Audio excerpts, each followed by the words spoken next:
शहीद डाऊ राम जी के निवास पर आज बैठक आयोजित हुई। उसमें हमारे साथ ही आर्मी के रिटायर्ड डॉक्टर सुनील कुमार जी सारण साहब। सुनील जी, आप बताइए, जो सेना के अंदर जो शहीद होते हैं, हाँ जी।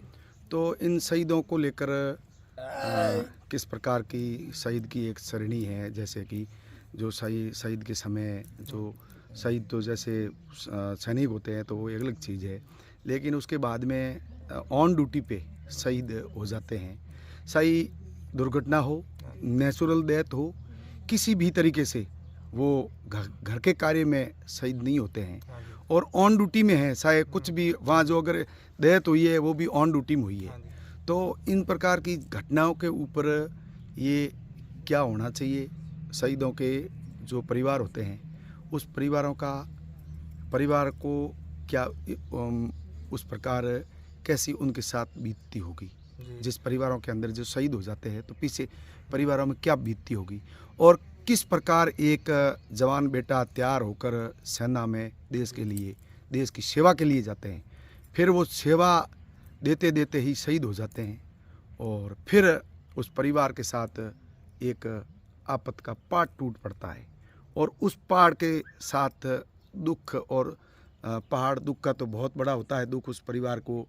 वो तो सपना उस जो होता है शहीद का, जो शहीद जैसे सैनिक का, तो सैनिक तो वो नहीं मिल सकता है, लेकिन शहीद होने के बाद में अब सरकारों के जो इनके कोटे होते हैं उस कोटे से शहीद का दर्जा दिया जाता है। दर्जे के अंदर जो भी सुविधा होती है वो इस शहीद को मिलनी चाहिए। उनको लेकर अब आप बताइए सर, आपने तो जो रिटायर्ड आप आर्मी से हो। जी सर, तो ये हाँ सेना के कुछ प्रोटोकॉल होते हैं जी, जिसमें शहीद का दर्जा, जैसे भाई दाऊ जो शहीद हो गया जी, वो बहुत मिलनसार और एक बहुत मेहनती जवान था देश का। और सुबह जब आता था वो बहुत दौड़ता था बहुत। और ये ऐसी घटनाएं जब माँ बाप के कानों में सुनने को मिलती है कि उनका बेटा इस देश में नहीं रहा, तो उनके ऊपर दुखों का पहाड़ टूट जाता है। तो मेरा आश्वासन ये है कि सेना से तमाम जो सुविधाएं जो एक माँ बाप को शहीद होने के बाद में जो मेरिटेड कैटेगरी की जो सुविधाएं जो एक माँ बाप को दी जानी चाहिए वो इस परिवार को दी जाए। और इस गांव इसकी एक जो प्रतिमा है वो बनाई जाए, इसको शहीद का दर्जा दिया जाए।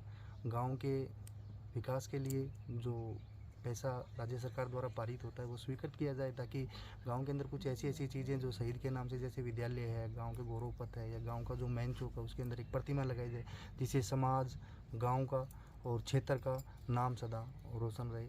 और मैं ये कहना चाहूँगा सर कि अभी जो तमाम फैसिलिटी जो भारतीय सेना द्वारा प्रदान की जाती है वो इनके माता पिता, जो बूढ़े बुजुर्ग इनके जो माँ बाप हैं, उनको जो प्रदान की जाए, ताकि इनका आने वाला जो जीवन है वो अच्छे से कट सके सर। ठीक सर फौजी साहब, मैं एक बात कहना चाहता हूँ। आप यहाँ रह रहे हो काफ़ी समय से? हाँ जी, मेरे को 2 साल हो गए सर। 2 साल यहाँ रह रहे हो, तो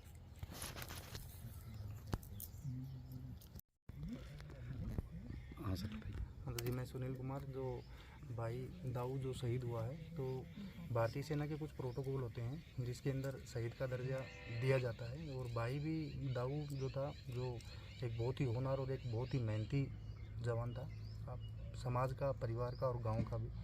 और जब ये शहादत की सूचना एक माँ बाप को मिलती है तो उनको, उनके ऊपर तो ये दुखों का पहाड़ टूट ही पड़ता है। वो चीज़ तो कभी नहीं भर सकती, माँ बाप का कलेजा तो कभी भर ही नहीं सकता। बट मेरा एक अनुरोध है कि भारतीय सेना से मिलने वाली जितनी तमाम सुविधाएं हैं जो इनके माँ बाप को प्रदान की जाए, जो फैसिलिटी एक मेरिटेड एक शहीद को मिलती है, इनकी पत्नी को गवर्नमेंट या इनके घर में किसी एक सदस्य को सरकारी नौकरी दी जाए। और इनको जो शहीद का दर्जा दिया जाना चाहिए, गांव के अंदर इनका एक शहीद की कोई प्रतिमा बनाई जाए, जिससे आने वाली पीढ़ी, भावी पीढ़ी, समाज, आपका क्षेत्र इससे प्रेरित हो और देश सेवा के लिए आगे आ सके। जी, ठीक है सर। और जितनी भी तमाम फैसिलिटियाँ जो मिलती है, तो ये बेचारे बूढ़े बुजुर्ग माँ बाप हैं सर, तो ये उन्हीं के सहारे, अब इनका बेटा तो नहीं रहा, बट उससे जो मिलने वाली जितनी भी प्रदान भारतीय सेना के द्वारा मिलने वाली जितनी भी फैसिलिटियाँ, उनके सहारे इनका अच्छा जीवन कटेगा। तो मेरा सरकार से और अनुरोध है। डॉक्टर साहब, मैं एक बात कहता हूँ, इस एरिया के अंदर ये एरिया शिक्षा को लेकर और सैनिकों को लेकर कितना अग्रणी है, कितने लोग यहाँ सेना में हैं? सर इस क्षेत्र के अंदर मेरे को इधर 5 साल हो गए सर, मैं पशु चिकित्सक हूँ। तो इधर 5 साल के अंदर मैंने बहुत ही कम सैनिक देखे हैं इधर। मतलब शिक्षा के मामले, शिक्षा में थोड़ा पिछड़ा एरिया है। अभी जो वर्तमान समय है इसमें शिक्षा का बढ़ाव है, प्रसार हो रहा है, शिक्षा का बढ़ोतरी जो कदम है वो हम देख रहे हैं। और इस गांव के अंदर पूरे ही 3 या 4 सैनिक हैं, जिसमें से एक जो साहब हैं वो रिटायर्ड हो चुके हैं और 2 जवान हैं जो ऑलरेडी सेना में हैं। एक ये दाऊ भाई था, ये जो सेना में था भाई, 5 साल हो गया इनको, और ये भारतीय सेना की रक्षा करते करते माँ भारती के लिए कुर्बान हो गए। तो अनुरोध रहेगा कि गाँव के विकास के लिए कुछ पैसा जो दिया जाए, 2 करोड़ रुपए की समथिंग राशि। इन गांव में कोई विद्यालय का नाम है जो इनके नाम का होना चाहिए, ताकि आपके समाज की और इनकी यादें रहे। आने वाला जो भावी पीढ़ी है, युवा पीढ़ी है, वो इस चीज़ को देख के अग्रणी रहे हमेशा भारतीय सेना के लिए। ठीक है सर। और इनकी जो भी तमाम सुविधाएं, फैसिलिटीज़ जो भारतीय सेना के द्वारा प्रदान की जाती है, जो शहीद के कैटेगरी में, जो मेरिट कैटेगरी में आते हैं, वो इनके माँ बाप को मिले, ताकि इनका जो भावी जीवन है वो एक अच्छे से कर सके। क्योंकि इन्होंने अपना बेटा और एक लाल खोया है, तो उसका दुख तो वो भरपाई तो कभी नहीं हो सकती, बट मिलने वाली सुविधाओं से इनका जो आने वाला भावी जीवन है वो अच्छे से कट सकता है सर। तो ये फौजी साहब, बात ये है कि ये यहाँ आपने 5 साल हो गया जी सर। तो ये आपको कैसा एरिया और कैसा यहाँ की ज़मीन इनसे और ये एरिया कैसा है, किस कैटेगरी में कैसा लग रहा है आपको? बिल्कुल पश्चिमी राजस्थान है। यहाँ सब जितने भी किसान हैं, यहाँ सब किसान आदमी हैं। ये सब बरसात पे डिपेंडेबल करते हैं। अगर बरसात हो गया तो यहाँ कुछ खाने को पैदा होगा, बरसात नहीं हुआ तो कुछ नहीं है इधर। तो यहाँ से आज जाने वाला अगर जो युवा क्षेत्र जो भारतीय सेना के अंदर कार्यरत है, ये यहाँ से कम निकलने का क्या कारण पकड़ा आई आपको? इस बात का जो जानकारी मिली कि यहाँ सैनिक, यहाँ फौज में कम क्यों युवा जाते हैं? कम इसलिए जाते हैं सर, शिक्षा का अभाव है। शिक्षा कम है। और जितनी शिक्षाएं एक भारतीय सेना के जवान को बनने के लिए चाहिए, उस शिक्षा के लिए यहाँ के बच्चे जो पुराने समय में वो शिक्षा पूर्ण रूप से नहीं ले पाते, और वो एक क्रेज होना चाहिए उस चीज़ का। तो यहाँ जो पुराने सैनिक तो एक बेचारे हैं जो रिटायर्ड हो चुके हैं, वो तो काफ़ी बुजुर्ग हैं। और अभी ये जो भावी पीढ़ी युवा जो भारतीय सेना में जो भर्ती है और जो आ रहे हैं, वो प्रेरित करें। जैसे दाऊ था, तो दाऊ का ऐसा नियम था, दाऊ मेरे साथ में 3 महीने तक दौड़ा। हम लोग डेली 4 o'clock उठते थे और सुबह 4 बजे दौड़ने के लिए जाते थे रोड के ऊपर। मेरे से ज़्यादा दौड़ता था वो। अच्छा। हाँ जी, अच्छा, बहुत ज़्यादा दौड़ता। हाँ, पर डे मुझे उठा रहा हूँ। उसका नियम था ये कि सुबह 4 बजे बजते ही हम दोनों उठ के रनिंग के लिए चले जाते।